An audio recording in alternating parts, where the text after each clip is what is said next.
एक पुण्यकर्मी प्राणी थे और वे विष्णु लोक से आए थे, स्वर्ग लोक से आए थे।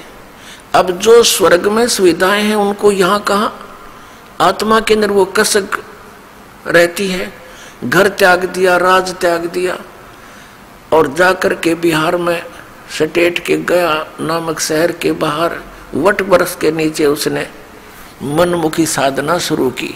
काफी समय तक निराहार बैठा रहा, हाथ पैर हलने बंद हो गए, कंडम हो गया, मृत्यु के निकट पहुंच गया। किसी माई ने उसके मुख का खीर लगा दी कि यूं मरेगा।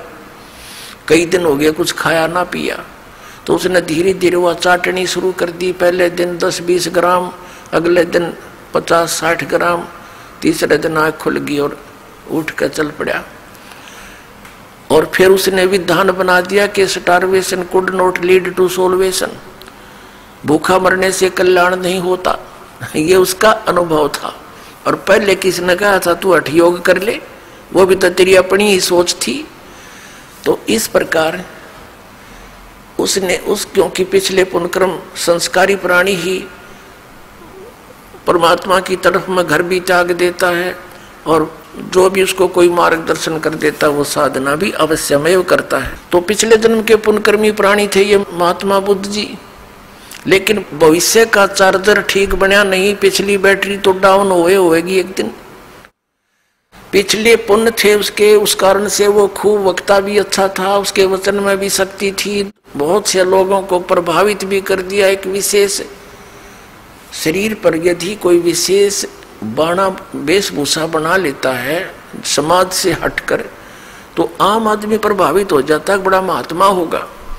और जब ये आए थे 3000 वर्ष पहले लगभग, उसमें तो और ब्लाइंड फेथ करने वाले प्रजाजन थे, तो उस पर बहुत विश्वास किया, उसकी बातों को सुन सुनकर सब बौद्धिष्ट होने लगे।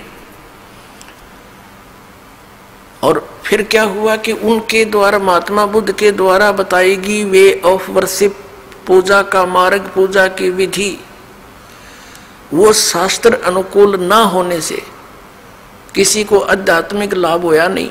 आकर चल कर 100, 200, 400 वर्ष के बाद सब ने ये मान लिया कि भगवान है ही नहीं, अपना करो और खाओ बस। ये है कम्युनिस्ट सिद्धांत कि कोई भगवान नहीं, ये अपने आप बनता और बिगड़ता है, कोई कुछ नहीं आप रहे,